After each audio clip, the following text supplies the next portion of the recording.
Chlapi, pozdravujem vás. Úlohou každého chlapa je založiť si smečku. Áno, vlastné levíčatka, o ktoré sa staráš ako tatko veľký lev. Pozri, ja tu mám jedné levíčatko, ale strašne neposlušné. Za ďalšie, máte doma aj takúto levicu, ktorá je stále nespokojná, ale nevadí.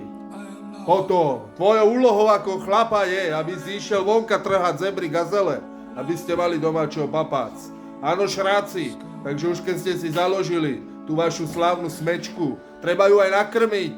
A nenakrmi sa sama, to znamená, že musíte byť statoční a nebáť sa, musíte byť odvážni, veľké levy, silné, nekaz mi to.